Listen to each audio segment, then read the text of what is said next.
Wow. Wow. Does your family sing that to you? The kids cringe. You like, Oh. But I tell you what, I've not seen the graphic before. That's pretty impressive. Woody. little Woody Crook. We'll try and recreate that in Dallas. I'm sure. Our chief football correspondent Alex Crook is here. Crookie, we've been talking about best friends all morning because of Coley's Joe Cole and Wayne Bridge. Loving. Yeah. You're on with Sam and Gabby at 10 o'clock. Sam and Dean Ashton today. Oh, it's Dino, is it? I think Gabby's been poached by Drive. Oh, interest. Yeah, apparently their ratings are a bit low, so they need a bit of help. They had to get the Gabster. Love it. Would you say Sam's your best friend? Unfortunately, yes. Yeah, he is, yeah. Yeah. Would Gabby be your third or? Yeah. He's working his way into the circle.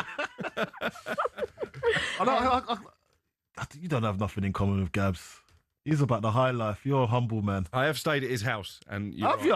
Yeah. Okay, so that's a friendship then. They're very different pad to mine. Okay. It's fertile soil to grow from. Gabby's You know what I mean? hotel. Yeah, Gabby's hotel Nice. in the Midlands. Talk to us about Marco Silva, shall we? And Fulham on his way to Benfica. Who's expected to come in? Yeah, Marco Silva has now agreed terms with Benfica, 2-year deal initially with the option of a third. I think Fulham always feared that this would be the case. He's been there 5 years, which, when you look at his previous managerial jobs, he's been a bit of a nomad, hasn't he, really? Never stays anywhere for very long, so they've done well to get 5 years out of him. I think Kieran McKenna is their preferred choice, but not a cheap deal to do. He's got an £8 million release clause in his contract at Ipswich. Oh, that is a lot, isn't Yeah, it? it is a lot, but it's interesting because if Fulham signed a striker for £8 million, Yeah. it wouldn't be seen as a lot of money. But clubs, they're always reluctant to pay for managers, and you think how important the managerial role is these days. That always baffles me a little bit. Okay. Yeah. McKenna's a good choice, I think. He's football will suit them, I think, the players that they've already got. And it's a step up for him, isn't it? Because it's going to be another battle to keep Ipswich in the Premier League. You kind of see Fulham now as this established Premier League team. If that does happen, do you think the lap goes to Fulham? Very good question. Well, obviously, Raul Jimenez has left. He's in talks with Wolves, by the way. A lot of their fans would welcome that return. Yeah, it could be a good shout. Be a good shout. Right there. Do you want my job? Jump on that, Crookie. I'm just thinking outside the box. That's all I do.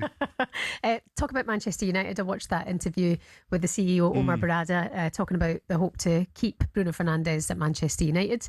Do you think that'll happen? Yeah, this backs up a story I wrote in the notebook on Tuesday that the confidence was growing that he would stay. I think Fernandes has been speaking openly about next season and aiming to put more silverware in the cabinet of Manchester United. Obviously, nearly left a year ago. I think he came closer than a lot of people realised to making that move to Saudi Arabia. It was Mrs. Fernandes who I think put the stoppers on that. So, yeah, there's an expectation, I think, that Bruno Fernandes stays, but he does have this £57 million release clause that can be triggered by an overseas club.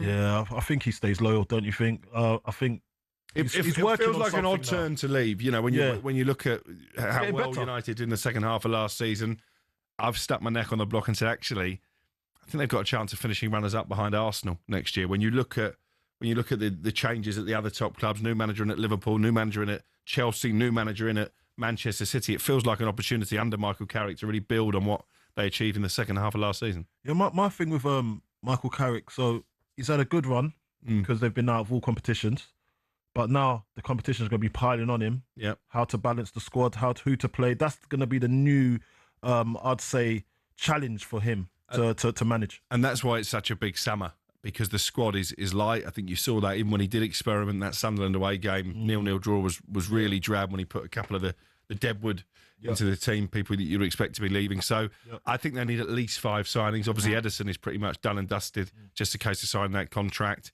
They'll sign another midfielder. I keep coming back to Carlos Baliba. I think maybe the most attainable of those targets. A left back as well. Lewis Hall, very much an option. And I think that'd be a great piece of business. I think we're going to miss Casemiro so much next season. I think we really will.